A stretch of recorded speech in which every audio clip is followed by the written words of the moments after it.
All right, folks, thanks for coming out. This is a work study session, so it doesn't have all the formalities of a regular meeting. We're working through some big projects and want to just have the opportunity to sit with the folks helping us make a determination and work on it from there. So everybody's on Zoom. We're good to go. Mr. Repay, you're on. Oh, hold on. I'm getting there.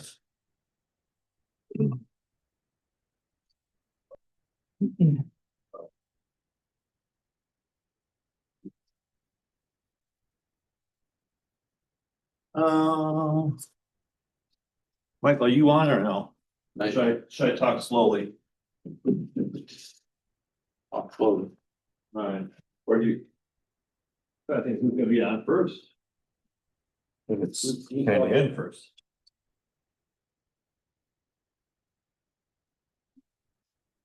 Well, I'll sit here and delay. It's okay. So anyway, as Bill said, the purpose of this is to allow for more discussion to occur on some of the larger projects that we have before us.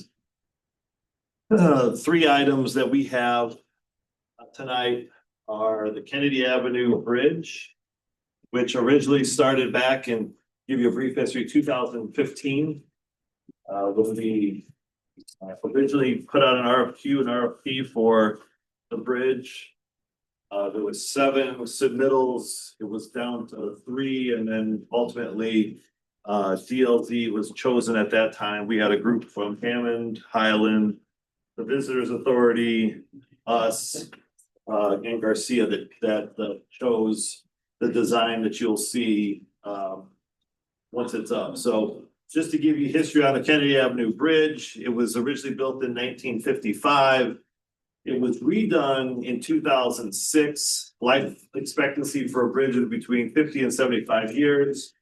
So the last time it was reconfigured, although underneath the level of protection was 2006, and then in 2008, of course, we all know that it flooded. So Is the 50 to 75 years thing started 06 or 55? 55, and then it's usually life expectancy for it is. So in 06, they redid the bridge and still put the pylons right back into the water. Well, they rehabbed it because they didn't have the money, so they just resurfaced it, put some new abutments.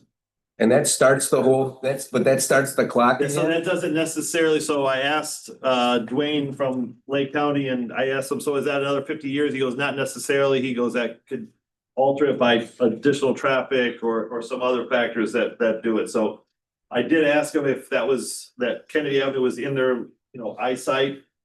They said no, not for probably another 10 years would be something that they would look at it just because of other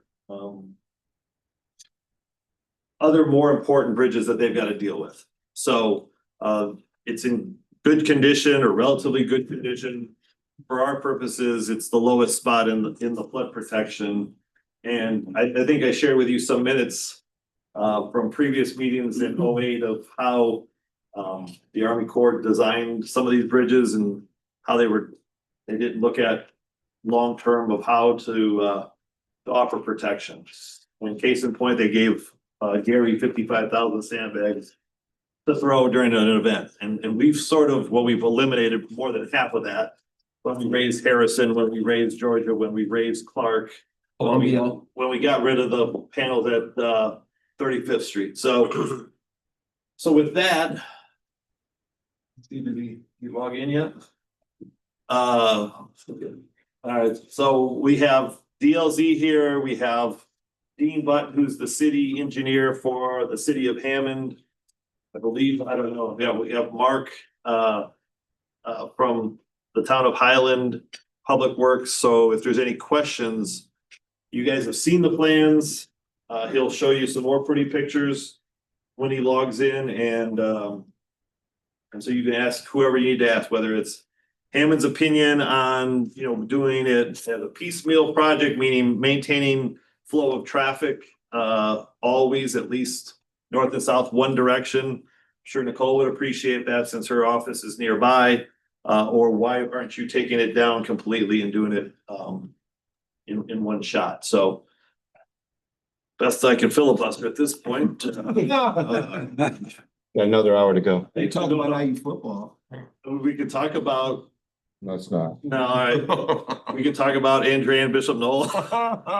Let's not. It's a joke. Just a joke.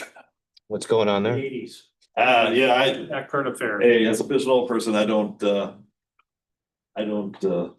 don't All right, think? so Acknowledge you, that. so you're not hooked up to the, I am, once I can get to my computer, I am. okay.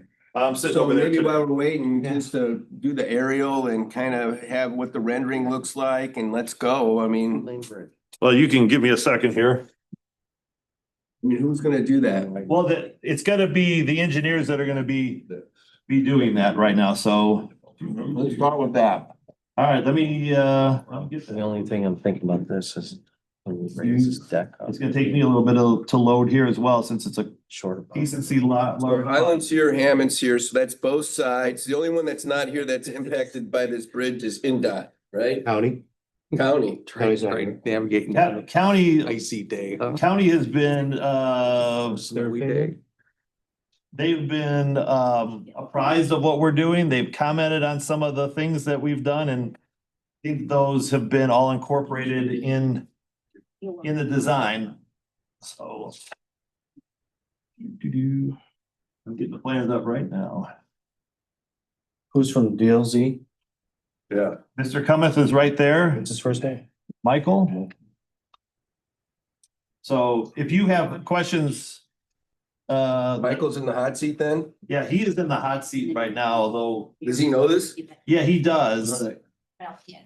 We're having connection. Did you See, wait for there's not only me that has issues with connecting, there's other people that have the same issue.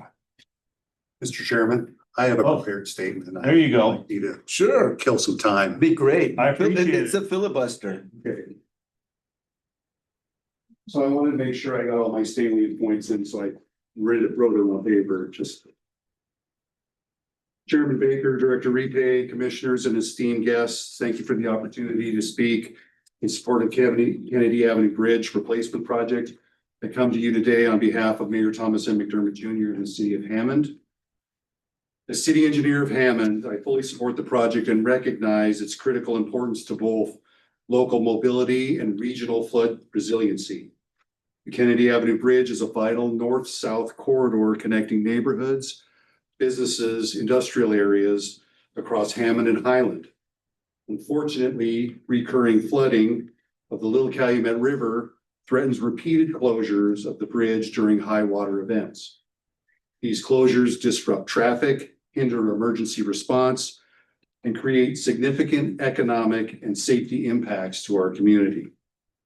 Elevating the bridge deck as proposed eliminates the need for such closures, ensuring reliable access even during flood events.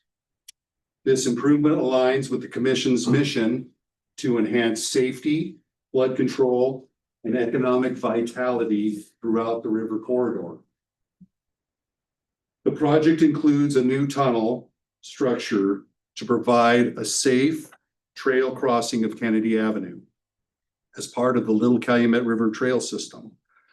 As you know, Mayor McDermott seeks to expand recreational trail opportunities for residents and visitors, as he did with the Little Calumet River Trail Bridge over Calumet Avenue, which this commission helped to fund. A new tunnel greatly improves pedestrian and bicycle safety, connects regional trail networks, enhances recreational access along the river. It represents a forward-thinking investment in multimodal infrastructure that benefits residents and visitors alike. While I understand the commission's concerned about project costs, it's important to recognize that this investment addresses the long-term public safety and infrastructure need. The cost of repeated closures, detours, and emergency responses, as well as the potential for damage during flood events, far outweighs the upfront costs of a properly elevated bridge structure. I also want to express support for incorporating the aesthetic treatments into the design. The Kennedy Avenue Bridge is a prominent gateway to Hammond, and the thoughtful design elements help the structure reflect the pride and character of the Little Calumet River corridor. while complementing ongoing revitalization efforts by Mayor McDermott and Hammond. In summary, I urge the commission to continue supporting and advancing this critical infrastructure project. Replacing and elevating the existing Kennedy Avenue Bridge and integrating a safe multi-use trail crossing are sound, forward-thinking decisions that will ensure the long-term safety, accessibility, and resilience of Hammond and our surrounding community. Thank you for your consideration and continued partnership in improving the Little Calumet River corridor. Thank you very much. Thank you, Mr. Button. So that was a great statement. As a work study, is the city involved? My understanding is there was no funding coming from the city for this particular. There is not currently. Okay, so I agreed with all of that, except that part. Thank you. Now, one of the things, since you're here, because I don't know if you're gonna read the statement and have to go to another appointment, but my understanding is the bridge deck approach, then the intersection at Kennedy Avenue where Crane and that Carlson Drive. is the responsibility of Hammond, and then NDOT has everything coming off the Borman. Just north of Corinne, Carlson Drive is inside the interchange, yes. Because, part of this is not only just look at, all the things you mentioned in your statement, but also the ongoing maintenance. Is that going to go to the county? The tunnel for the trails and how we're going to, provide some safety and first response. Is that going to be something that has to be worked out through the county? Is the city open to being involved in those types of aspects, considering, there's more activity on that side right now, just to help from the long-term, management of that structure? Because I got a real challenge with the tunnel and what happens in there and who's paying attention. And, we'll get into the pump station and it being below, where we are in flooding, but that was the other component that we just want to work through on this type of a situation. Well, the county's responsible for the bridges, right? They have ultimate authority over the bridges that aren't under the control of the state. Right, or like our pedestrian bridges are our responsibility, so we have to do regular bridge inspections on our pedestrian bridges. The approaches to the bridges are sometimes, it depends on the agreement with the county. Sometimes they're our responsibility, sometimes they're a shared responsibility, sometimes they're the county's responsibility. I know that the county had done some resurfacing on our side of the bridge 6 years ago or so. So they've taken some responsibility for the maintenance on the approach to the bridge, but we work cooperatively. But if we like all these grandiose plans and improvements, but the county has to maintain it over the decades when we're all, moved on to bigger and better things, that's going to be a challenge from the standpoint of who takes care of, shoveling the snow and garbage and, landscaping. And I'm assuming that's been, part of this discussion. Yeah, so I wasn't really finished, right? So the county's responsibility is the bridge, right? The public rights of way is Hammond's responsibility. So we have maintained in cooperation with the Little Calumet River, we've maintained the bike trail corridor. We've had signs at Northcott Crossing recently. We pick up garbage routinely. I too am concerned about the tunnel, right? And what potentially could happen inside the tunnel.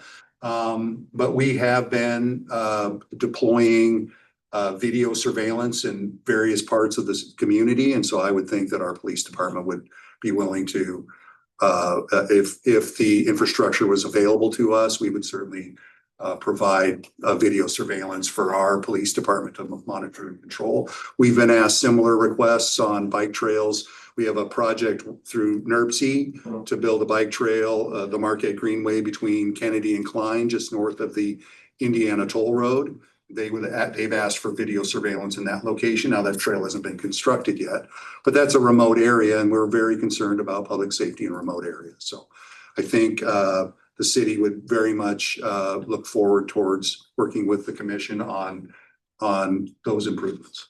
Thank you. Hi, Dan. He filibustered pretty good for us. I'm gonna have to pay him something. Yeah. Dean did a great job. Well, you'll pay him if we do this bridge, right? Well, it's not his bridge, it's the county's, but Michael, you ready? You logged in, you ready to roll? Can I ask a question? Yeah, can we ask? Yeah, I mean, It's a work study session. So you wanna go first? Go or- ahead.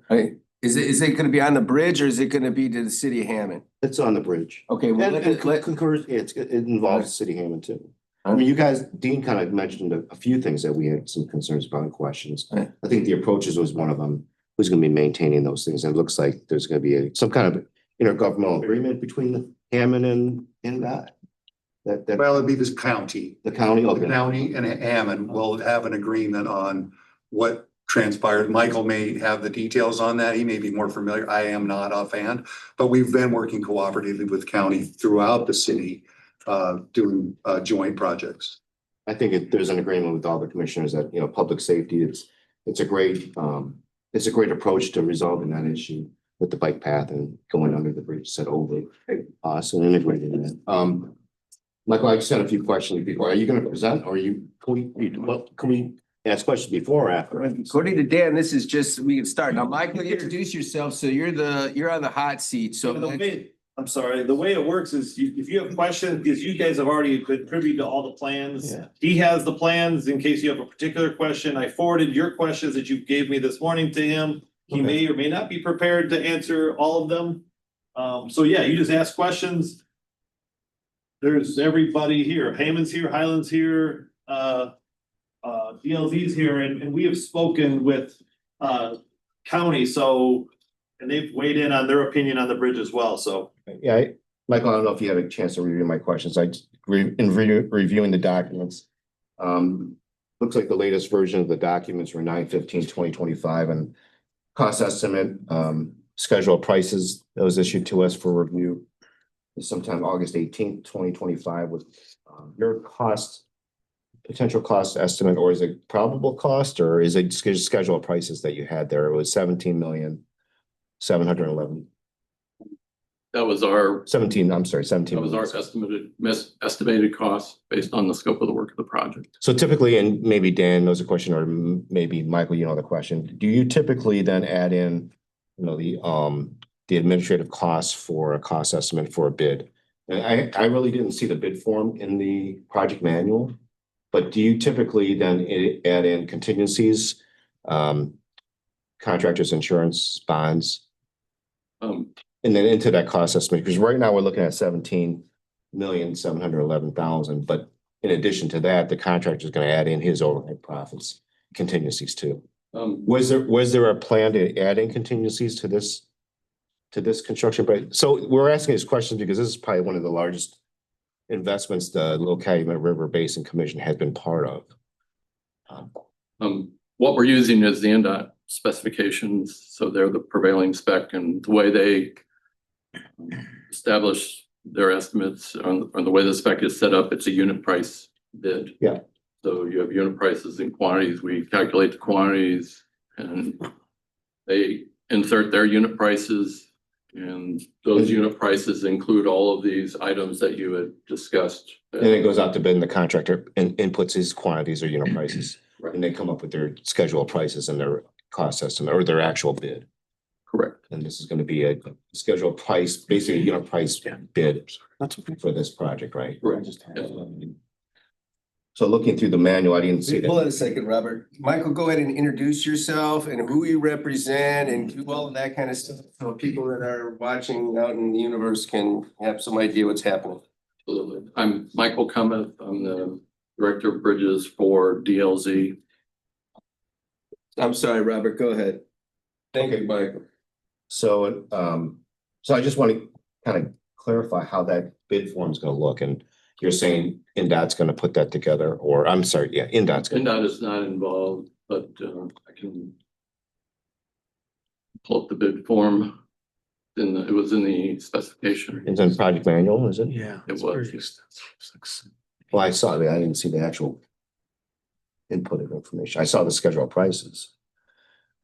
So Michael, again, looking through the documents too, I saw your geotechnical report was dated November 13th, 2018. So Yes, that was done as part of the original design. The the soil hasn't changed.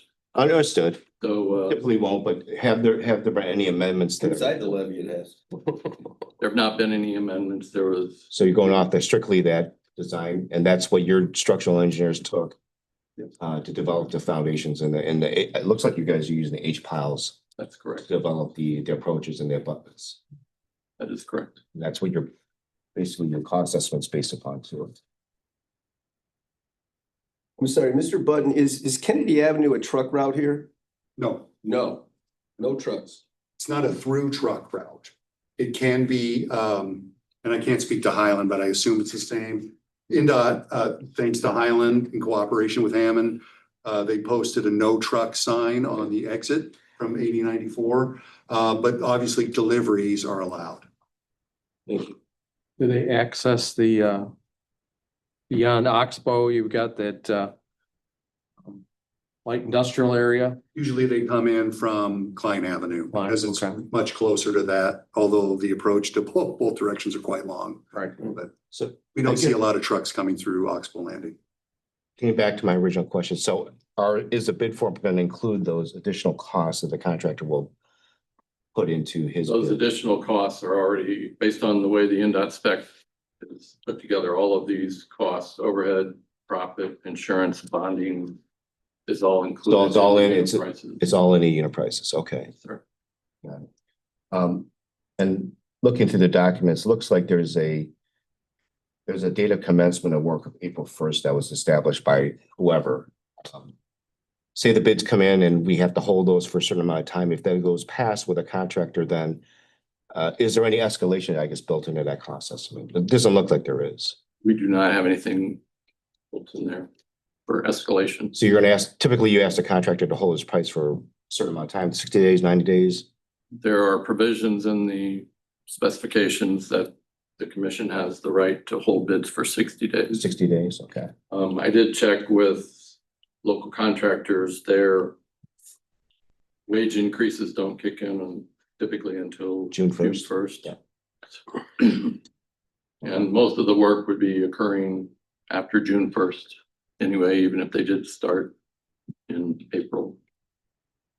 So there may be a little negotiating with the contractor that due to a delay from April to June, but for the most part, all of their work would be done within those wage rates that they were anticipating decent. So theoretically, we could look at bids coming in right around the $17 million mark then.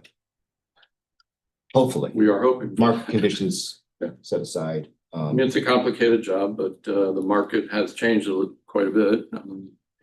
Contractors are hungrier than they were in the last couple of years. There isn't as much work out there as there had been. So we're seeing some prices coming down.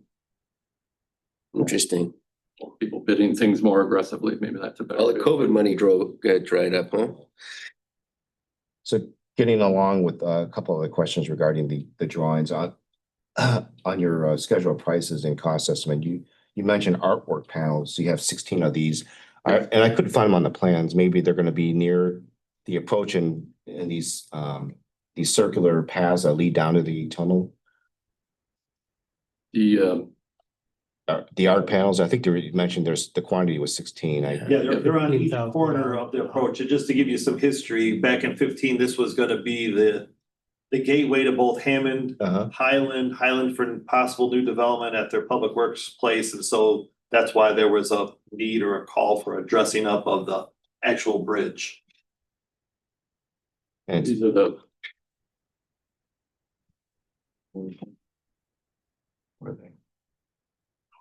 You need to. Yeah, they're not. now. Been through it. I can't find them. it just carries a pretty heavy price tag for that. And I would imagine you guys looked at, It's for those column things, right? Right, like those right there. Yeah. oh, right there, oh, okay. There's the four corners of the bridge. Okay, right there, okay. And there's a panel on each base of the columns. They're like billboards, right? Yeah, okay, that's what those are. They're backlit.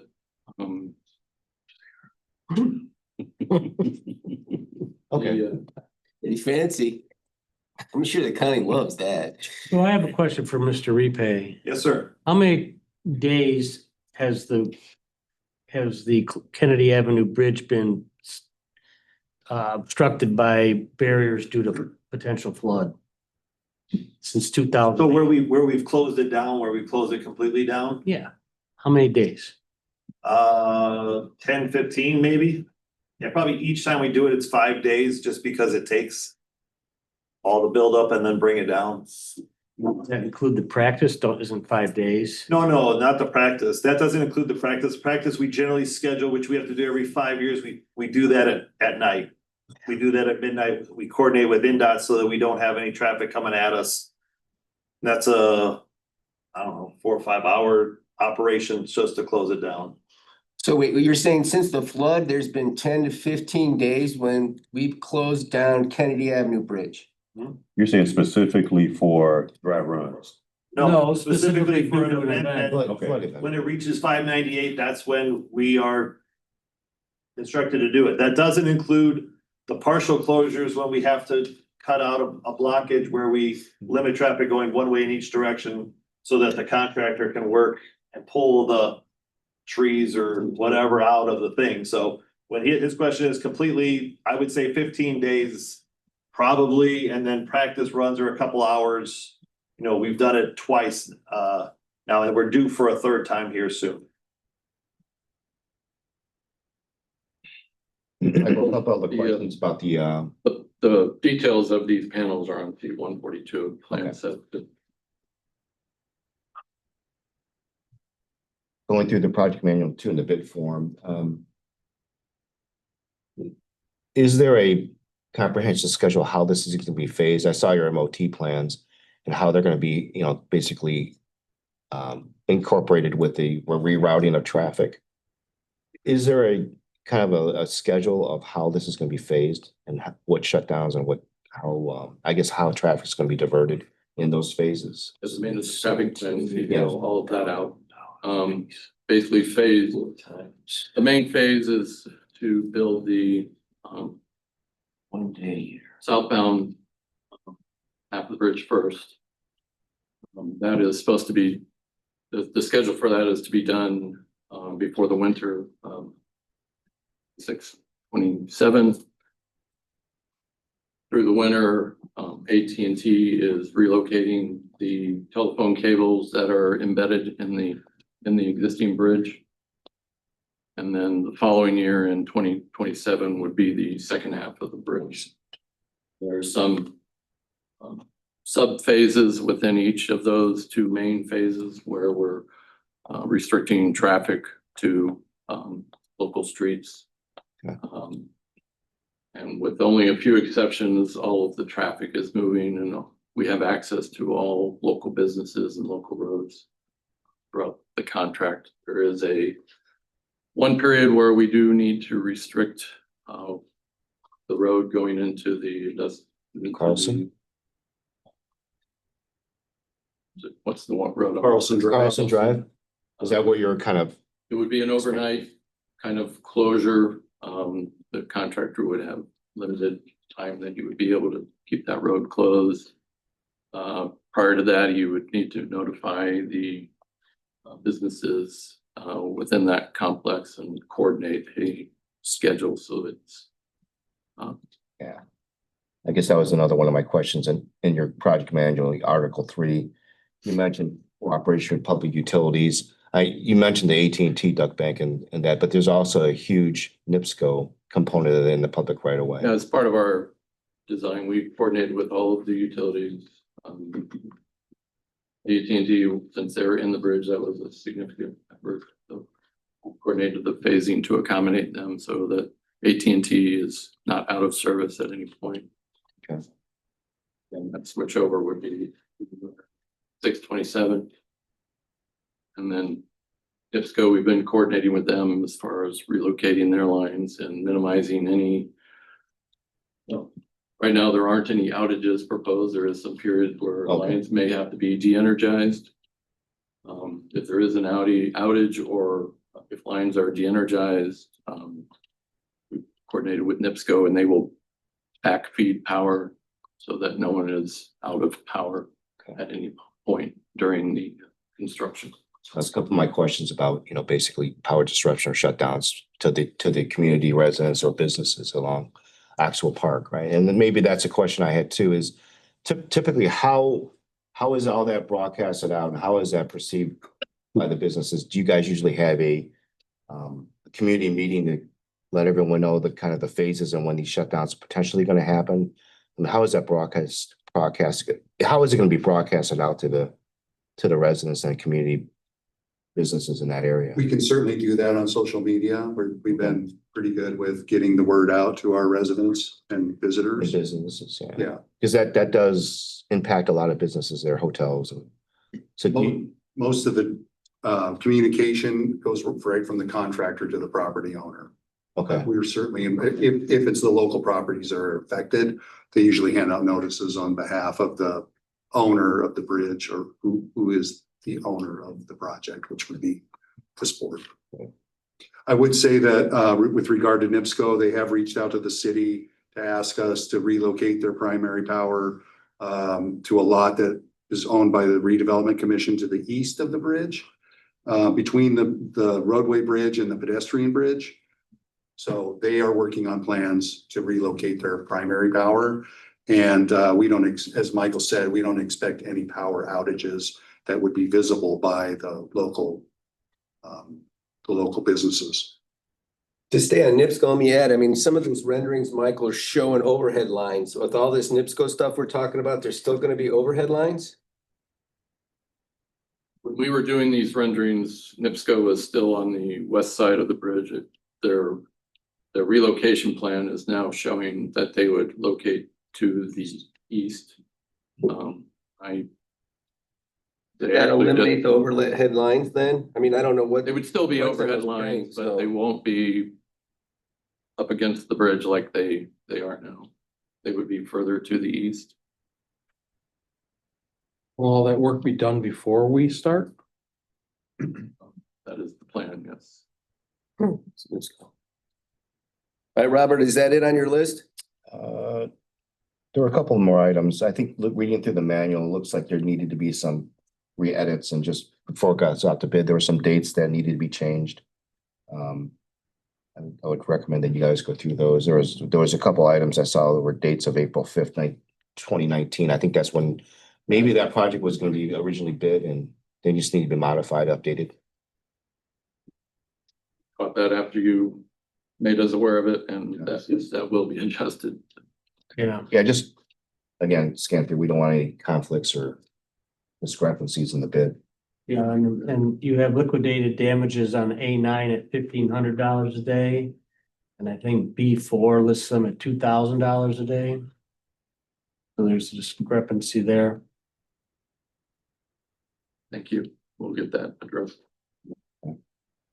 So total duration, basically 24 months. From acceptance of bid to substantial completion. Take the It'll be about 18 months from, 17 months from notice to proceed of that April date Okay. to the substantial completion date that we had in August. Okay.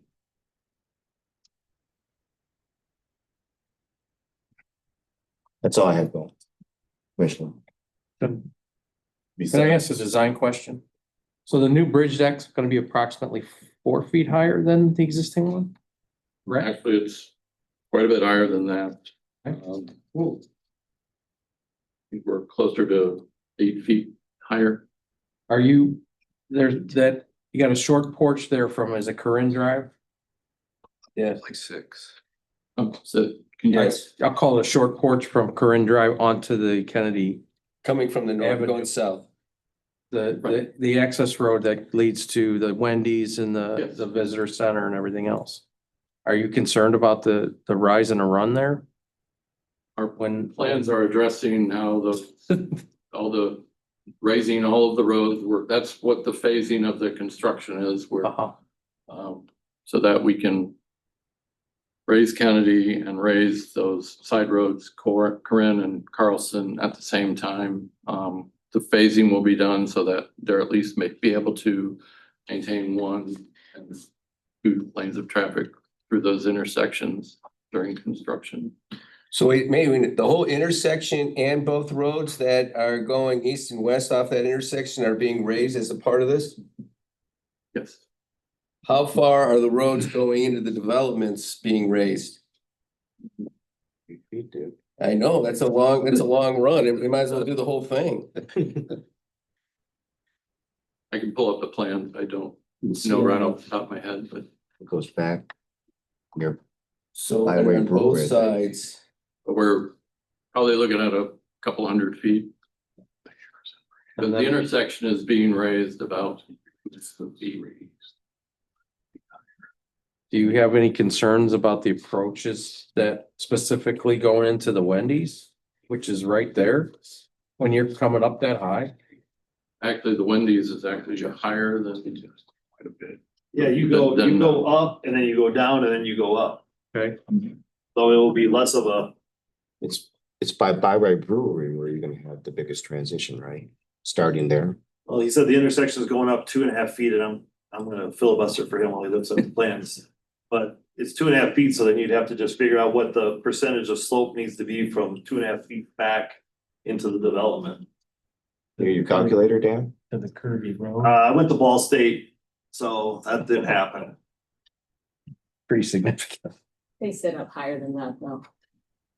Yeah, so she has her office over there. And you're gonna work on one side at a time? So one of those intersections is basically gonna be closed down? There was always be maintenance to get into both developments. That's, I mean, and certainly Dean can speak to that. Was one of the main concerns for the city of Hammond. Yeah, I think his MOT plan shows pretty good details of how they're gonna phase it, how they're gonna Yeah. shut down. The drives are fairly wide, so we're able to maintain traffic on half of the drive Okay, while the other half is being constructed. got it.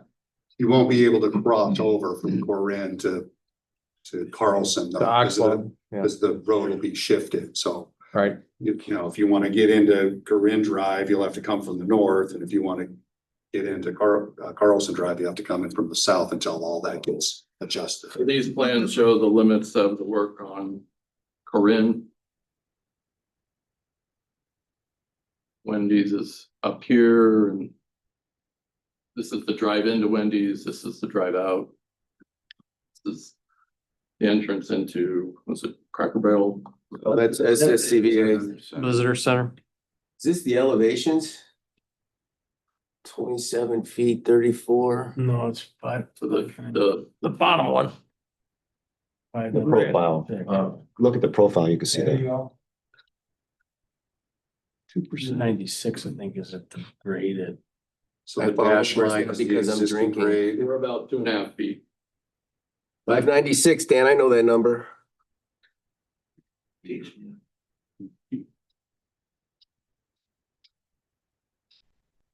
598 is action, I believe, at Kennedy. Did it happen this summer? Is that every 10 It feet? didn't happen this summer, and we had that huge rain. I think Robertsville got like 8 inches of rain. So are we getting the answer to the question on this particular issue as we keep needing to move along? Got multiple projects here to talk about, folks. No, I'm all right. This is Carlson. It answers the question. That's, Where in the documents, if you know offhand, where the existing grades are? Wendy's is gonna be out of business.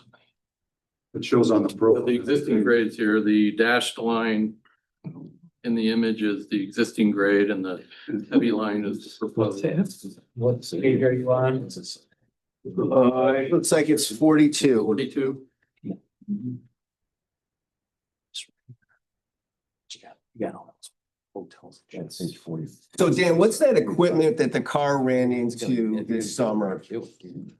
I mean, is that, that's not the NDOT pump, that's across the street.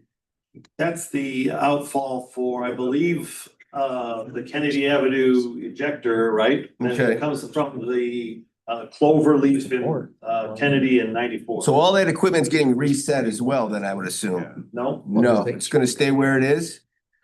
So the existing platforms or whatever the proper engineering term is, We're gonna remain, and all of this is gonna be built around those pieces of equipment. Right? Just like there's a force main, and Dean has more experience with sanitary dish, but there's a force main from Highland that leads to Hammond's pump station. But that's on the east side, right? Yeah, but that's still remaining too, so they're going underneath that. Yeah, there's no change to the levee wall or gate wells, to my knowledge. It's between the ends of this levee structure. It's good now. You gotta tie back in. Yeah, we're tying in with the existing levee walls. Project. And we put that permit request in like 2 or 3 years ago, right? Just the timing thing. No, That was a joke. We did it back then, but he had to reapply for it, and I know he's gotten some responses back. I don't think there's an issue from what I heard, because they didn't have an issue from the previous one. That doesn't fall under this 408 moniker that's Yeah, tattooed sure, on. because you're impacting the levee. And the way the levee is designed now is you have a closure, and what we're gonna design now is we're gonna have a bridge. Yeah. The permits have gone through the technical review. They just have to go through their The new review. administrative. Signing. review. Yeah, very familiar. Thank you. I think that was one of my questions too. So it's anticipated to award the bid right to the contractor, and by April 1st, you would have permits in hand. Absolutely. Yes, sir. Besides the Carlson access point sort of critical path dilemma, are there any other major critical paths that sort of are highlights throughout the project and at different phases?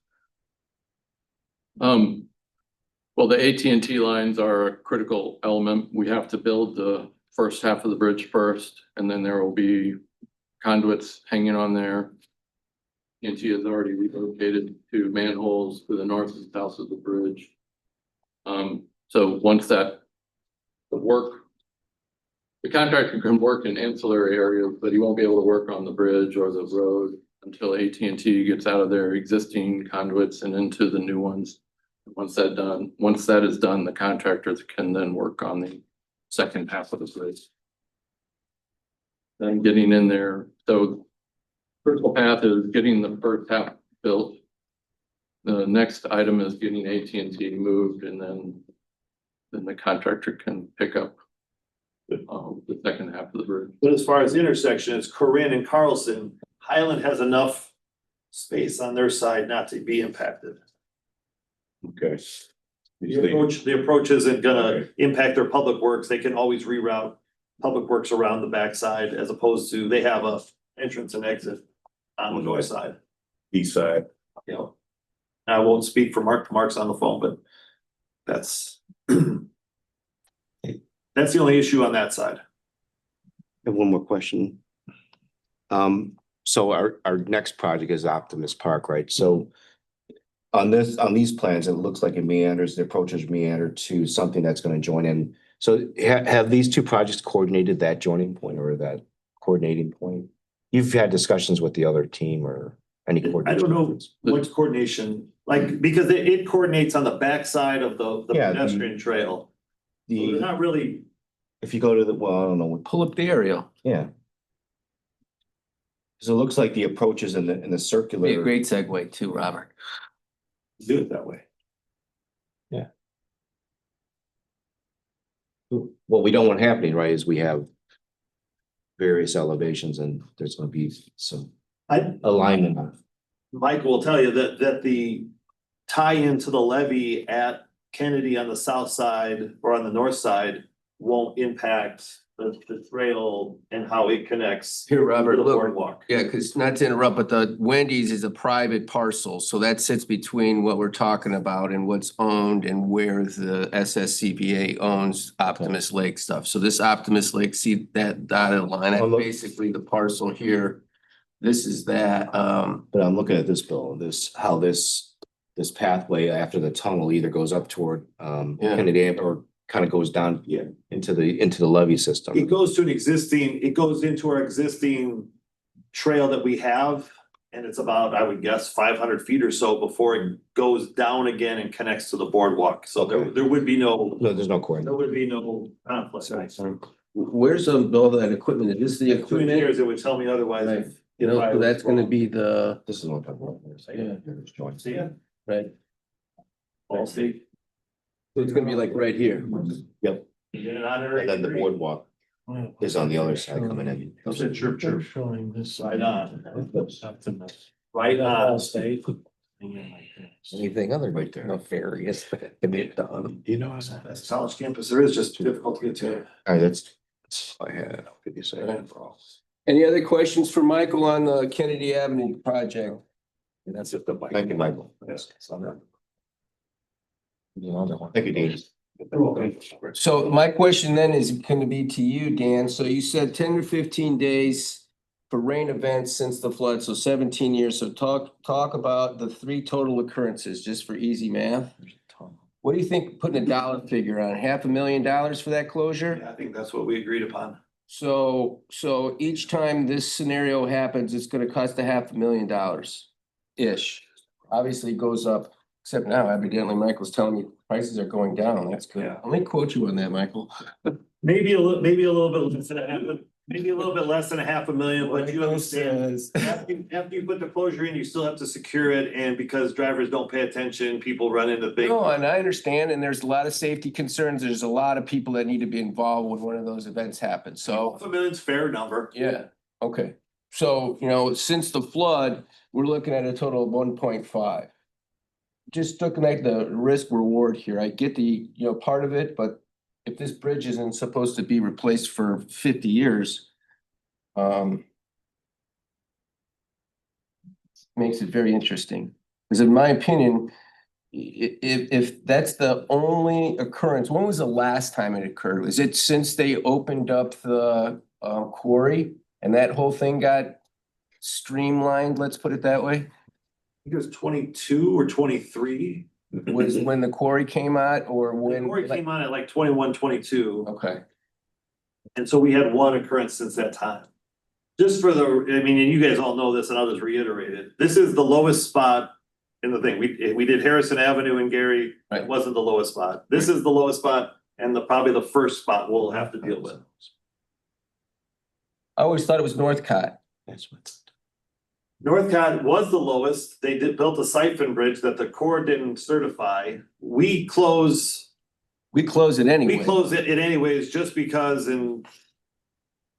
Dean's predecessor had told me, Stan, is that you don't really want water rushing underneath a deck of a bridge for safety purposes.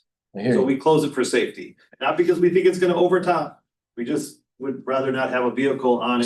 So Kennedy's just the official governmental Army Corps of Engineers lowest spot, even though we all know Northcott's lower than Kennedy. And we still close Northcott at the assigned thing, which is 597.5, because the Corps didn't certify the siphon bridge. They didn't accept it as a part of the flood structure. They didn't get a 408 on it. They just did it. Right, wrong, and different, doesn't matter, but if we were to be graded out. Well, I watched the movie. Yeah, we all, some of us have. So to be graded out, if it's 597.5 and we're not doing something, now it's certainly up to each community. Each community could go, look, I'm not gonna put my sandbags, or I'm not gonna put my gate. But you have to notify them, they'll make that decision. That's how this is all set up. Dean ultimately is my first phone call. He makes that decision, or he calls the mayor and they make that decision. So they can say, no, Dan, we appreciate it, but We're not closing the bridge. but we notify Munster and Highland, or Munster and Hammond at the same time. And then if Munster closes, it doesn't mean Hammond has to close it, but they'll close it to traffic, not necessarily maybe throw a sandbag. Well, I thought this was, excuse me a second, this was like the command center type of thing and when those things were gonna get, closed down and what happens first and where resources were gonna go, assuming that we have, 9 inches of rain and it's still raining all over the watershed. But it's We ultimately have problems everywhere. it's up to the municipality to make that decision. We can notify them. We tell them, Dean's been on the tail end of my text messages when we notify Munster and Hammond at the same time at 2 a.m. And they go, okay, I understand, I understood. And they make that decision. I can't go over the top of an elected official and say, you have to do this. And we're following the manual, right? Right. The core produced manuals on how to operate the When it levy closed, system. the And there's county's an action involved, level and there's a, progressive chain of events that we have to follow. And if Dan recommends closure, we generally follow his lead, right? It is also weather dependent. It may hit that 597.5 level and it's sunny. and we know it's going, or we know it's 597.5, and they just popped the quarry, which we know it's gonna go down. So there's factors that, but ultimately it's communities that we talk to. So they popped the quarry at 597.5? No, they pop it at 9 feet over on their levee, which is why we have it on our little things. Was it Plum Creek? We don't know what that corresponds to on our. We could find out, but it's 9 feet. They have a line that's on the USGS gauge. Cause the first time we found it out before we knew it was we thought the water all went and we thought there was a leak someplace. Yes, I would caution you too, that Northcott is not, or Kennedy is not the lowest, right? It's just the first effective, right? Because the storm, they're high in the grand scheme of things, right? In elevation, Northcott's the high point, right? And the water goes downhill from there. It's just the first effective. So when the water hydrograph comes through, it comes through as a wave, right? As a peak, right? And then it starts to subside. Northcott is first affected, then Kennedy's affected. And Kennedy is an arterial we want to keep open. So that's the one we're focused on, right? We're less focused on Northcott. It's more of a nuisance, right? To people who can't get across the river at that location. But Kennedy is our concern. And just to follow up on that, when they do pop it over there on the quarry, you see the effects at Northcott. It comes down considerably. It doesn't do the same thing at Kennedy. Kennedy stays at its level. The impacts are at Northcott. Because of the hard to control Yeah, structure. and because they're throwing it in the quarry. Well, that's why we put in the high velocity channel too. Correct, to move it more to the east. That's where our storage is. Okay, any other questions for Michael? All right. Thank you, sir. Thank you.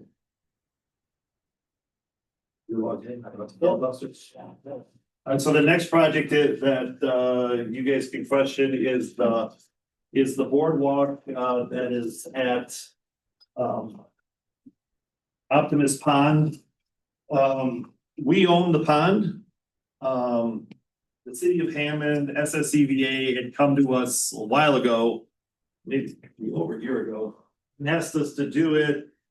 Then certain things happened and sort of the money dried up, but I think you guys thought that it was a project worth pursuing, which is why you approved the contract with SSCVA, the Legacy Foundation, and the city of Hammond to design it. And so at this point, this is the design that we're at. No funding for the future has been decided because we don't know what a lot of dominoes have to fall. Kennedy Avenue, if you choose to go forward with Kennedy Avenue, there's a number there. There's a number here. We're happy to hear that the numbers are all going down. But until we bid it, we don't know, what we have. So with that, Basin here from HWC will show you pretty pictures, which is I've told them to put a lot of pictures up because you guys like pictures. The board has been privy to the bathymetric survey showing the depth of the pond or the lake and why the boardwalk is more focused on the east side. So with that, I present you can officially introduce yourself. Sure. Hi, good evening, commissioners. Jason Spain. I'm a project manager with HWC Engineering. I'm here tonight to talk about the Optimist Lake, Indiana Welcome Center project. This is a coordination project with Little Calumet River Basin Development Commission, the South Shore Visitor Centers Association, Legacy Foundation, as well as the city of Hammond. So very rare these days to have all that coordination, but a lot of stakeholders part of this project. And I can give you an overview of the project if you like, or we can get into any questions and details you have. I'll start. With regards to the length of that structure, how did you come up with that total length of the structure over the water? Sure, we came up with that length based on the budget. So the more money you have, the longer you made it? Well, we wanted to make it significant. Actually, the early versions of this had it going north all the way kind of behind the hotel property. Actually, I'll take a step back. We had concepted this out with the city of Hammond a couple of years ago. And as part of that, we had included a total loop trail that went around Optimus Lake. And we were asked to pare that back and kind of do a phase one, which included just the improvements to the visitor center as well as this boardwalk structure. So in that, we were given a budget to work off of, and that's basically what dictated the length of that boardwalk structure. The elimination of the loop around the lake. Correct.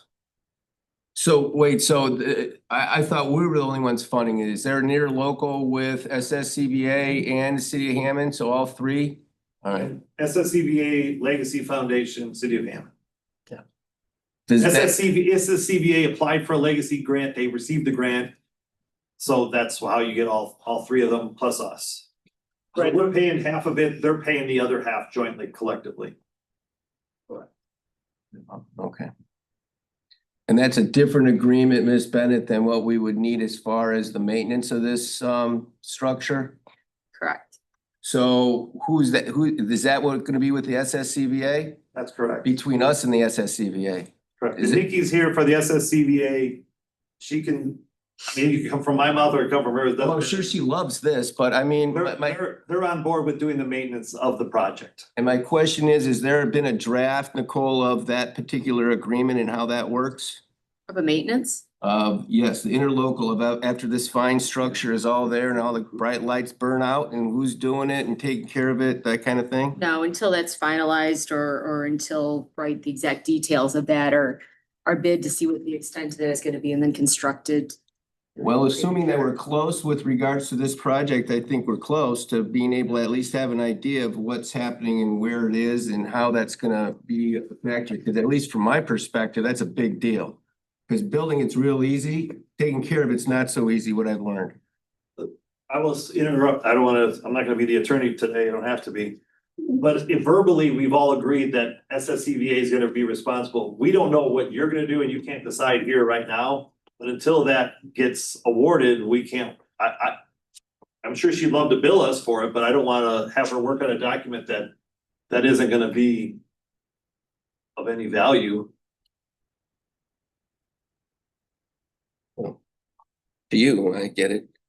I mean, you could have her do it. Okay, so when you looked at putting this in here, the whole premise, at least from the standpoint of when we were talking about being involved with this, is to try to tie the Convention and Visitors Authority building to the river more.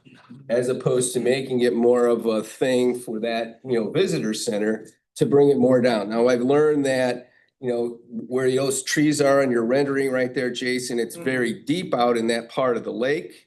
In that why the structure doesn't maybe start where it currently ends at the top of your screen and come all the way down and be involved like that, or just kind of bump outs. I mean, anytime you put stuff over water, obviously it's a challenge and you're driving caissons, I'm sharing into the water and, try not to leave for the next group of stewards more challenges than they need to have. That's correct. So we did link the existing levee trail to this trail. And it links in right at the boardwalk in this fishing pier area. And as far as the length of the fishing pier, the reason it is the length it is, we basically brought it out to this 20-foot depth right here. Right. And the river or the lake, Optimus Lake, drops off 30 feet really fast. And actually not too far off is the deepest part of the lake. It's 74 foot deep. So if you've got a good cast while you're fishing, you can definitely get it to the deepest part of the lake.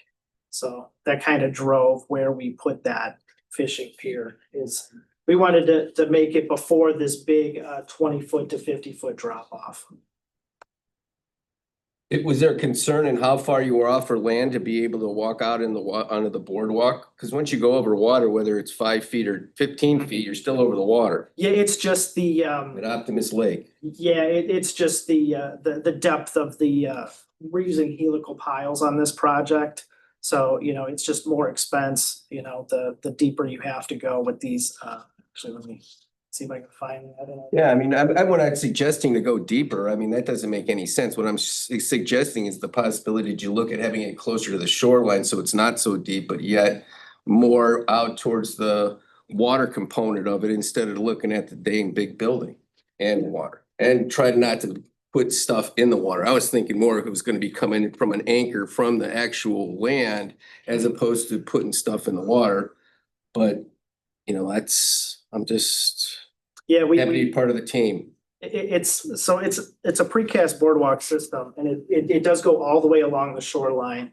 But, we found it important to have those touches to the lake, and make it a real central point for this gazebo and the fishing pier, kayak launch. I have a detail here that kind of shows that gazebo area and kind of what that's gonna look like. Wanted to make it a premier location for like a wedding pictures or events, photos, that type of thing. That was in coordination with all the stakeholders, SSCBA and Legacy Foundation, City of Hammond. Your connection details. So that's the gazebo that's out in the middle of the lake. That's correct. It's actually on a little island. So how much square foot is that footprint right there? As far as standing under the gazebo with guys fishing, smoking cigarettes and wedding pictures. It's a fairly decent sized gazebo. Let me get detail on that. Is that here? Oh, the bench pictures. It's 28 feet across. How much is that square footage, Robert? 8 feet by how much? It's an octagon, It's an octagon. I mean, really? Oh, Is that 1,000 square feet? It's not even 1,000 square feet. No, it's not 1,000 square feet. Probably 600? Under 400. So it's small. It's same size as Repay's office. No. You went to IU, right? All right. And then how wide is the proposed boardwalk? The boardwalk is 11 feet 4 inches wide, edge to edge, and that's a 10-foot clear. So a 10-foot clear space. Do you have a detail? Is there bump outs so we're not bumping into each other when all these people are walking out there to the? So this is the detail along the shoreline. We've had this for There's like a Shoreline. planter wall, We got here. seat wall. There's the boardwalk section, and then you have your helical pile foundation system and railing. Yeah, I don't think it's gonna be And I got a detail of the Figures boardwalk problem is dry. across the, piles, pile. this is what it's gonna be kind of going out to the gazebo over the water. Like I said, it's 11 foot 4 out to out, 10-foot clear. So 11.4. 2, 6. You might compare this to the Wolf Lake Boardwalk. Yeah, It's about the same size in terms of width, and usually you can pass two cyclists, one in each direction, clear. And The this is- horizontal supports on the boardwalk are going out. Are those precast the same as the deck? Or concrete? Yes, those are precast. Everything's precast in this. Is that similar to Wolf Lake too? What's that, what's it say, rail system? Yeah, We didn't use helical, we drew each pile, deep each pile. yeah, correct. Typical railing, That project was about 2 million back in 2014 that can be ornamental. or so it's, 10 years old. Is the rail system ornamental? The rail system is it's a cable system and we have puck lights that kind of align it for safety reasons. What's our estimated engineering cost on this, Jason?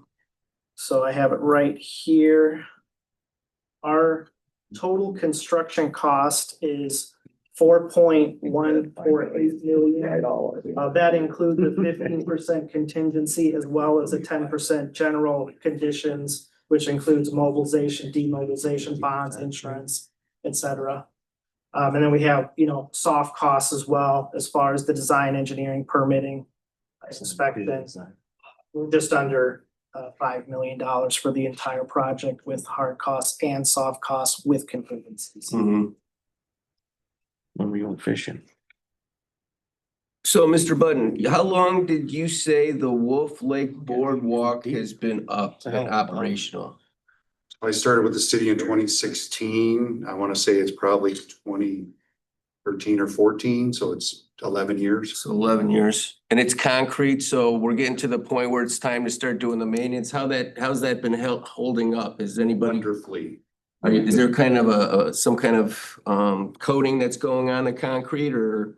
They did concrete sealant to begin with. We have not done it since. It's probably a good idea for us to go out and do that now, but. Cause you're salting it in the winter, do they salt it? Nope. No. They just plow what they can, and generally that melts because there's gaps between each of the planks.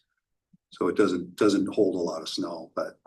Yeah, and I'll just note that, this is a durable product that, you can use a small maintenance vehicle like a Gator or small. To get out there. Yeah, cat or something like that to. Will you be able to get through the gazebo? I wouldn't, no. No. You'll be going from each end, So we're gonna push the snow to the gazebo. more or less, or push it. Is there bollards to protect from vehicular traffic going on it? You know, we like to have cars driving on all the places they're not supposed to along the river.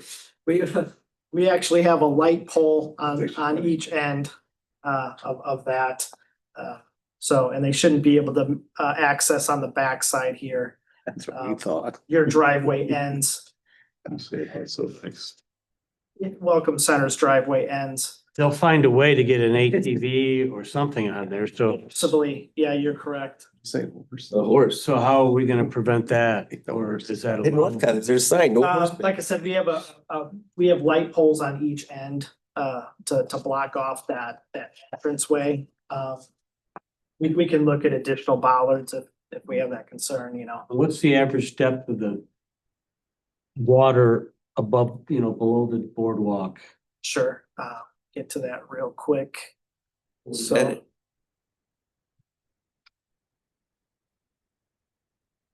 So we are, our top of wall is, our top of boardwalk is 597. Our top of wall is 596.21. The water surface elevation, normal water is 591. So we're 7 feet to the top of the deck of the boardwalk.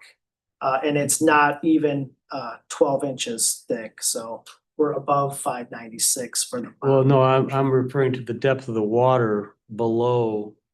Oh, below So the back to board- the. How deep yeah, is back the to water? blue. How are we in 60 There you feet? go. Yeah, 20 feet, no, it's 10 only feet? 4 feet. 4 feet? Yeah. Okay. The boardwalk kind of runs through this area. It's not really overlaid on that. It's Yeah. only, it's only Yeah. 4 foot deep in that section. And what about the gazebo? The gazebo is the same. Yeah. It's about 4 foot. So just use That's found the on land. bottom, the parking lot at the White bottom. areas, you're. Yeah. The gazebo is gonna be a built island. We're gonna do coffer dams and build an actual little island for the gazebo area. Okay. So it's not a boardwalk system. And safety and rescue equipment, is that part of your budget? No. Life rings? We do have in our, as part of our electrical plan, an emergency phone and camera system. For security. See if I can find that in here. When they go on.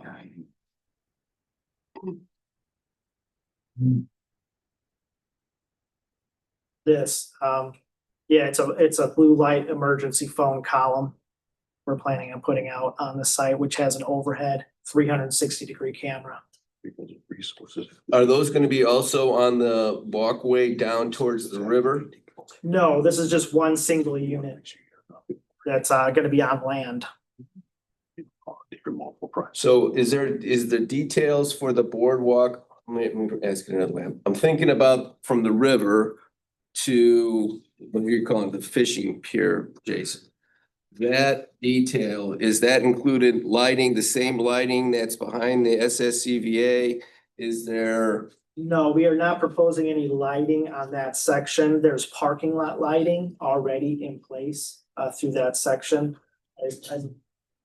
You're talking about this right here, Correct. this connection. There's existing Cobra Head parking lot lighting along this edge of this parking lot. Overhead's fancy for a street light. Yeah, basically. Is Thank that, is that sidewalk 11 and a half as well? The width of the, I believe that is, we did an 8-foot. We had very limited space here before it drops off, so we have an 8-foot path, connector path to boardwalk. Because we're already taking some parking spaces, or no? Correct, we lost, I believe, 6 parking spaces right here. Right. Really? special rate. So, all right. Who's from the SSCBA, Dan? Nikki's there. Hi. Hi. I'm Bill. What's your name? Nikki Lopez. Hey, Nikki Lopez. So give me some insight in what the SSCBA is thinking about in connecting the river system and the bike trail there to the cool things that happen in that building. It's kind of already just a natural connection. We have a lot of people coming in off the bike trail on a regular basis just to walk the property around the lake, utilize the picnic tables that are already existing on site of the building. We don't have any immediate plans right at this moment to do anything other than what's been proposed here today with this, as far as the lighting goes. Portion. Some of the things that we talked about way back when to get some traction on this was to try to kind of utilize the canoe launch right there and try to see if there was a way that that parking lot and the SSCBA can be involved with trying to incorporate water activities more into what you do with the staff and the location that you have as Absolutely. opposed to folks like us, which don't. Yes, no, absolutely. The opportunity for programming with things just exactly as you described are kind of endless, and that's one of the things that we're really excited about. We have a lot of travelers coming through. We average about 250 to 750 people a day that come through the visitor center, just depending on how busy it is, if it's a travel weekend or not. And they're always looking for something to do to kind of exercise. They're always just kind of doing trips around the building. And then also just for the residents of that area, we have a lot of locals that come in and just check out what new things we have going on. So being able to provide programming in the forms of, kayaks, on the side of the building there, maybe it's a concert or a pop-up market, fishing for the kids, a fishing competition. So we're exploring different programming opportunities currently if this does come to fruition. Because I think there's a real opportunity, like you said, for people to stop, because when we all travel, you go to these places and Yeah. stuff to do to go walk and see things other than going and getting a Frosty. Exactly. And we have a lot of cool things to do. We're upgrading the interior of our building right now, but we really don't have a lot of opportunity outside for programming. It just kind of the outdoor space, it's kind of just always been there. So we want to grow and expand. And this provides a really great opportunity for us to do so. I agree. But you don't see electric or anything down there being important, because during the construction, it's a whole lot easier to put that kind of stuff in than to do it after the fact.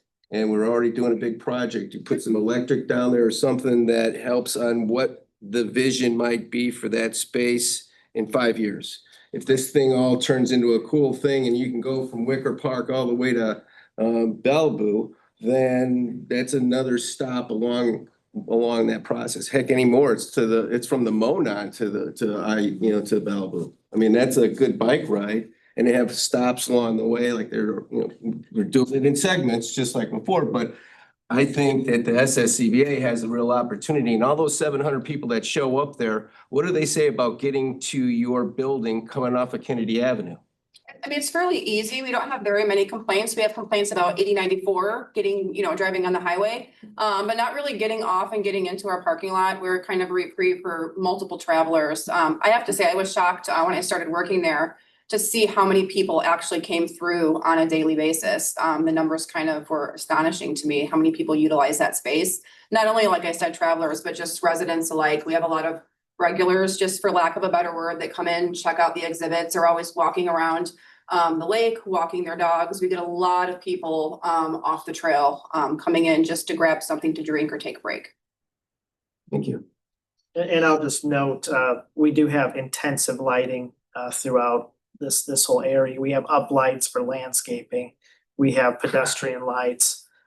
We have the lighting of the gazebo, the plaza area, the stage. This area is very well lit. If you'd It's got like a to- lot of attention, Jason, I could tell. Yes, definitely. Now with the budget, how much of it is gonna be on the land? How much, let me ask it this way, how much is the actual structure over the water? As a ish? Second. So we have, boardwalks, boat launch.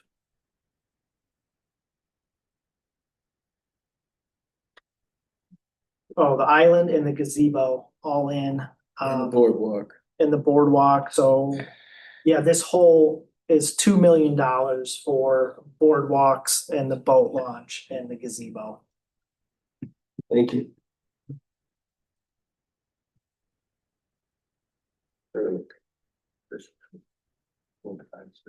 Any other questions for this young man? Is that materials and labor? Yes, that includes materials and labor.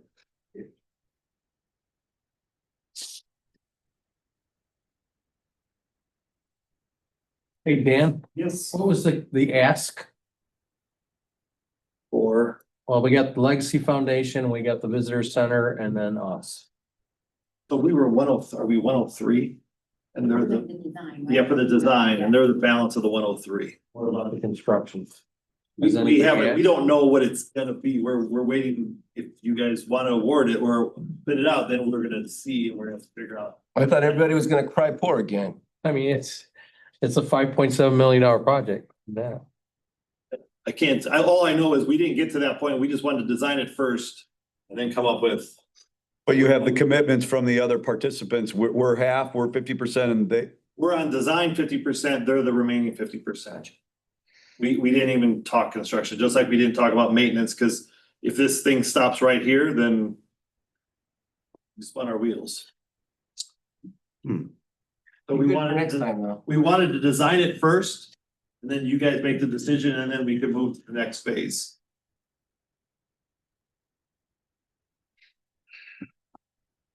Any other questions? Thank you, Jason. thank you. And next up on our informal agenda is the Central Avenue Stormwater, just to give you guys sort of a backlog or back story. This was one of the applications from the communities that came in and asked, I believe, it was $3.1 million. Through discussions with you guys, you guys wanted them to bid it out possibly and separate it so to see what the numbers were gonna be. Very similar to this project that we talked about previous. To see what the numbers are looking like. And so Eric and John are here from Structure Point. They bid it out and it's actually been bid out. And so they have numbers. They split it into two phases, phase one, phase two. I'll let them talk about what it is, thank you, and how much it is. I believe we sent you the numbers when it came back with as far as who was awarded. I think Grimmer had the lowest bid on phase one and Dyer had the lowest bid on bid two, but it's really up to you. Just to This give was you a couple of months ago, right? Yeah, this is the only application that never was voted on up or down. They have the information. I figured since we're talking about these two projects, might as well load this one in as well, just to refresh your memories on it. And there's no action. I mean, you can't take action here, but just in general, it's been out on the street. It's been vetted. We have solid numbers now.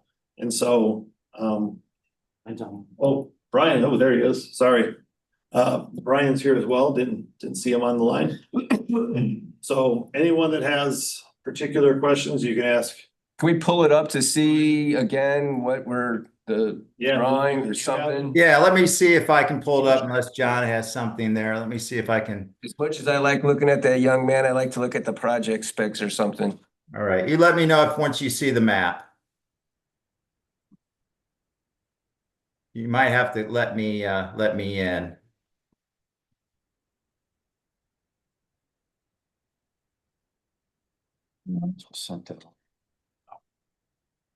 And by the way, we can talk after this, we can talk about any other projects, or we could just be done with our work study session. The only most important thing is we can't make any decisions. So if you have any other questions about any other projects or things, I'll try to answer it for you. Hey, Dan, can you see the overall site? I cannot. No. Okay, let me see what else we can do here. I would never be I can able to just see me. It's not great. Okay, There it is. Bryn, you got it?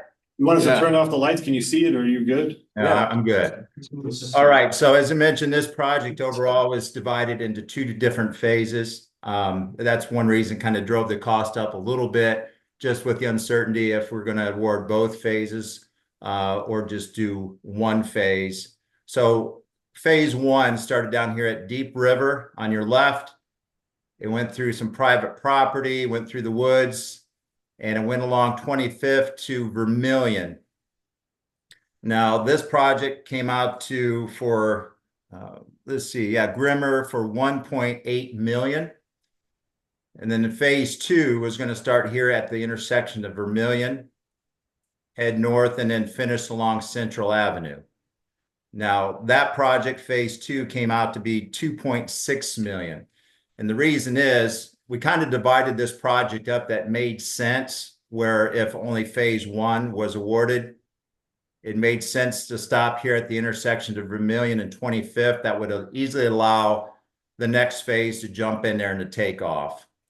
And so the reason phase two is substantially more, as you notice, the majority of this work is within all the roadways.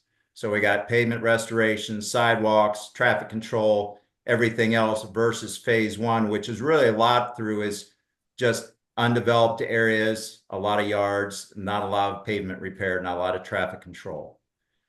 But it allows itself well to go into phase two. So the overall total, depending on how this project is divided up, Dyer, for their overall, if they did phase one and two, they were the low bidder at $4.5 million. So we got two different contractors that could be awarded on this project, just depending on how we divided it up.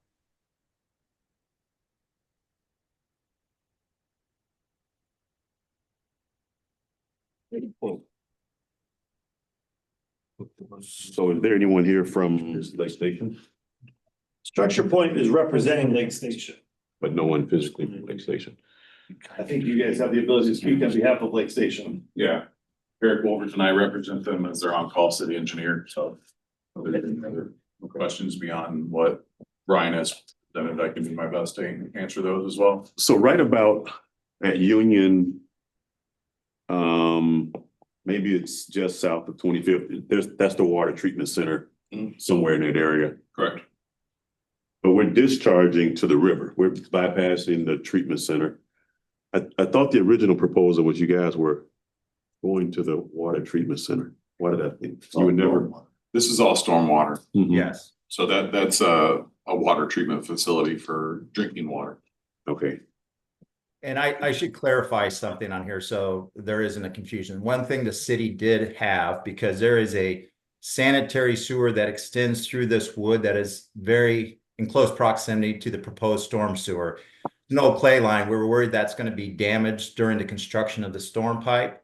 So we added that to this project, which was around 250,000 additional. So yes, the total bid for both phases is 4.5, but actually about 250,000 of that would be paid separately as part of the sewer department for Lake Station. So that would be deducted from that total fee. That would be deducted from the total fee. Yes, because this overall project was originally a storm sewer project. I had another one. There was concern whether or not the board would be interested in paying for sanitary sewer improvements. Right. So that's something the city has agreed to pay for through their sanitary board. So there's So not this an is ad all a new board. system, or is this replacing an old system? This is all new. This is all new. So they didn't have, there is no current stormwater in any part of what we're looking at here. There is, well, Brian, I'll let you answer that. There is some. Yeah, let's clarify that. So there is an existing storm sewer from the river up through the majority of this project. The problem is it's severely undersized in a lot of these areas, or there's no inlets. And so what happens is during a lot of those rain events, either A, there's no inlets to pick up the stormwater, or they just doesn't have the capacity. And as a result, the existing system backs up into the roads, into the properties, and into that Polk School area. They have a lot of flooding in there as well. So it is an existing system, but it's severely undersized. Thank you. But the existing system isn't combined, it's just storm, right? That is correct. I have a question. If only phase one was to move forward, does phase one then capture the water issues that was at the school that was identified in the presentation? Would that help alleviate the water at the school? And not fully. So we would be stopping here at this intersection. We would not be going along Vermillion and out from the school. They have a lot of the flooding, the water that gets down into this north area and into the school itself. So phase one is a start of it. It does not pick up the bulk of the system, just because a lot of this is just getting through the private properties and through the woods over in some of these more populated areas. That's where the stormwater issues really begin. So it's not the biggest bang for the buck. It's just to start to do the overall project. If for whatever reason only phase one is done, that will improve the capacity of the storm sewers going to Deep River. It just won't address all the flooding issues along Vermillion by the school and along Central Avenue. Thank you. We were looking for a logical breakpoint, just given the overall size of the project and that the logical location. At that point, you didn't start getting into some of the roadway improvements. Lake Station does collect a stormwater fee, but there's limits to how much they collect and how much they can afford on a local match. And so that was the strategy for bidding this out, with a phase one being what it is and phase two being a mandatory alternate bid. So we could see where these come in and see what the commission's willing to participate in and what the city is able to afford on their side. What's the time frame for construction for both phases if both phases were to move forward? If we move forward right away, we could have this wrapped up, what we were shooting for, by the end of next year. Can you clarify something for me? Bill, you said, you asked a question about, is this a new construction? This is entirely new here, but I thought you said that you were upgrading, that you don't currently have the capacity. So you're gonna demolish what's It's going to be a completely new system, replacing an undersized aging system. So So they're taking out the all old. right, so the current existing size is piping is, and Ryan, what what is is what? it? And what- Yeah, right now we have portions of 30 and 24 inch through here. We're going to replace it all with 36 inch.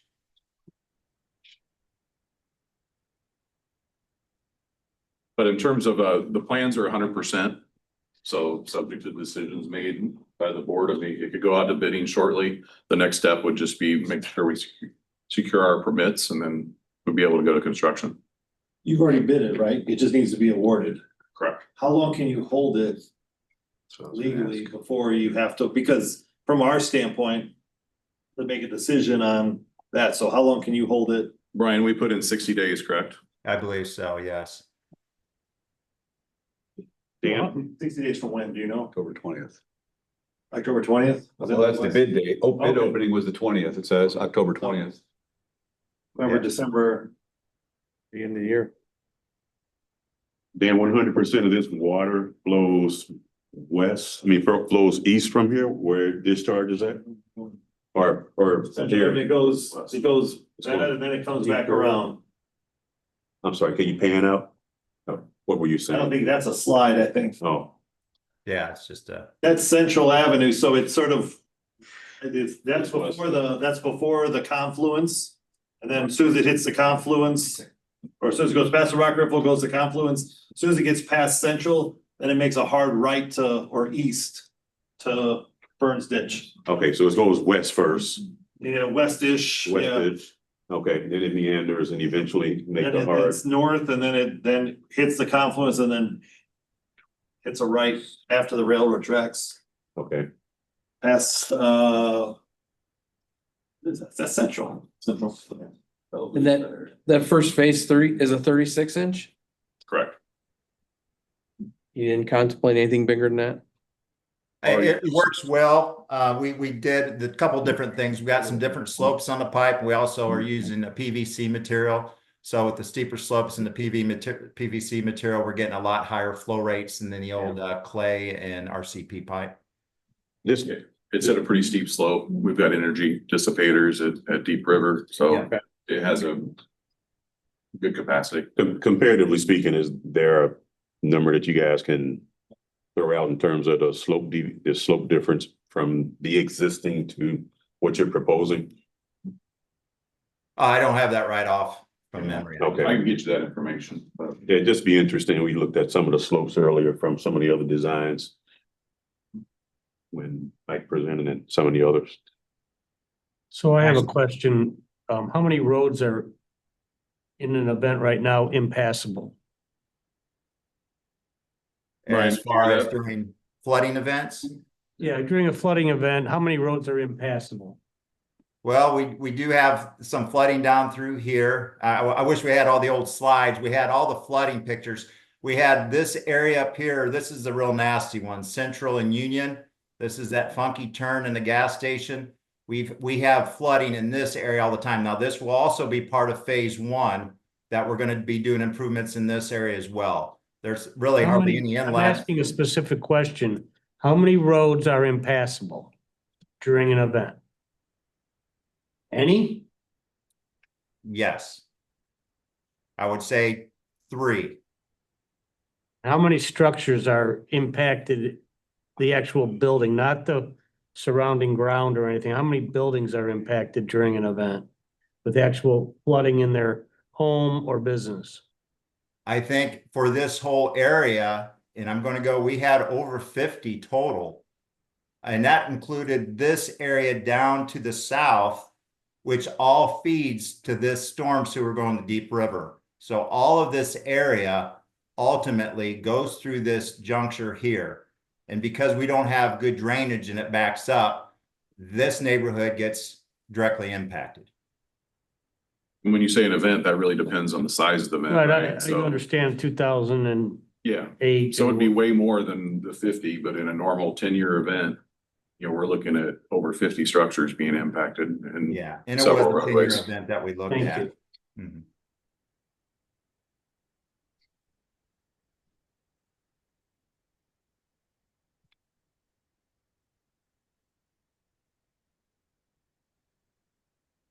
I should clarify right now, Vermilion doesn't have any storm. The only thing they have inlets that are just dug into the ground that actually has French drains.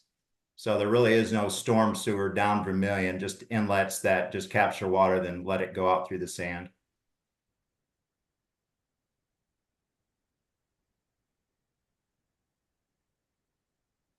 I have a question related to the application. The application on estimated construction cost doesn't match the engineer's estimate.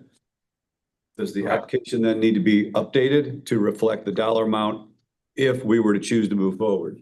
No, yes, no? Not really. The application was based off of an estimate. Now that they have solid numbers, I think we would just use that. Yeah, Okay, but I didn't know if paperwork had to follow. it would follow in the Paper interlocal. trail. I know everybody likes paper trail. Yeah, it would follow in the interlocal agreement that we would then, if it was to be approved, we would follow it in the interlocal as being X or 50% of X. Fair enough. I just wanted to, thank you.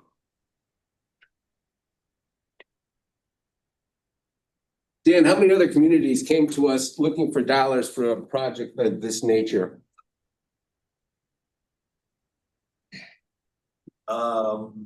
Ish. 2 or 3. Crown Point did, I know for sure. Station has. I believe, you know, the next round of applications we have, I know there's one community that is looking for that as well, stormwater.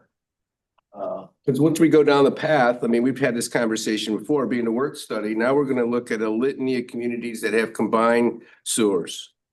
And it's a target-rich environment, I would be safe to I say. think you have a city engineer that's sitting here, which is love. We've got a lot of them, that's for sure. And it's a real issue. 2 or 3, did any of them move forward? Well, Griffith had, did Griffith have one? Yeah, Griffith had one. They got approved. Crown Point got denied. They were the one, they were moving the combined 2 sewers to separate them. The Griffith one was on Main Street though, right? Cause there was a pump station, there was all kind of stuff. Yeah. That was where there was no stormwater stuff there. Great question. It was a segment I don't believe that had them at all. Right. Probably very similar to this. This one has it, but it's undersized. Whereas Crown Point had it combined and then they just wanted to separate them. Thank you. Any other questions for this young man? Wow, all right, thank you very much. Thank you. Thank you. Anybody else have any other projects? So, one I had, Dan, was Hobart Dam. Sorry, I'll look at it. Yes, Hobart Dam. I mean, You want to talk about, I mean, I could. well, I mean, as far as a project, I mean, there was a proposal for some engineering. Is it moving any further along? Is that, because that was, had a huge impact. Yeah, I mean, Hobart Dam just started off, we chose SEH and, God, I feel bad, I don't know the other one. Who was the other one? DLZ? No, it wasn't Butler Fairman. DLZ, there you go. Thanks, Michael. What they're gonna do is put together a scenario where they're gonna give choices as to the best design in conjunction with the city of Hobart. Does that be something we're gonna be working on in 26? Possibly, yes. The plan right now is for them to have the plan together for 26. Engineering will take place all in 26 with the actual construction in 27. So they're just gonna give you, where they're gonna give us 3 options, give us in the city 3 options. Our main focus certainly is water flow during high water events. They're redoing Freedom Park, which is the park that's adjacent to it. So they're gonna work more on the, I guess, I don't wanna say aesthetics, but how it matches together. And the quality of life. Yeah. But for us, it's the dam. Because after the dam, it's gonna be Old Ridge Road. And after Old Ridge Road, it's gonna be upstream at the railroad tracks that are just to the, what is that, south of City Hall. Now, are those gonna be prioritized under the cities through the comprehensive plan? Or is that just something that we're gonna have to take in, or are we getting that from the That's our priorities right now. structure? But they acknowledge it. They acknowledge Old Ridge Road is, because what you'll see is the dam will cause issues or would not be as effective without the road, without Ridge Road. But they have so many streets closed. I don't want to speak for Hobart, but they have so many roads closed right now. They don't need another one. No, I'm just thinking about the comp plan that's gonna come through, and I don't know what percentage we're in and how we should ask for it, but I'd hope at the end of the day, there at least be some recommendations on some of those projects that were brought to their attention as a part of those interviews on prioritizing from a system-wide perspective, as opposed for just as specific The municipalities. watershed comprehensive plan will be presented to you final at your November 19th meeting. Still hope I see that. Well, you have the draft. I So know, if you, so if you wanted to look at it, that's available to I you. get yelled at when I put red lines on drafts and stuff. No, only when Is you it start, only 90%? when you start playing an engineer when you went to Kelly Business School is only one time I get upset. I don't have to be an engineer, I pay them. I tell them what to do. Yeah, Indiana's a football school now, by the way. It is, by the Yep. way, number 2 in the country. No longer a basketball school, but okay. All right, just because I'm thinking of Sorry, those we bigger have projects and what happens in 26, 27 from a budgetary perspective, considering the three that we just heard about is what? 18, Potentially, yes, 20-some millions, 25 million. less than, if you have 4 and you have 17, 21. copy that. That's Ball State math. That's good math. Sorry, Finish, man. I know. It'll all change, stale numbers. All right, any other things for the greater good? Dan, I have nothing. If you have All right. questions, feel free. I'd be happy to answer anything. thanks for coming out, everybody. We appreciate you spending the Thank you, time. guys. Thank you.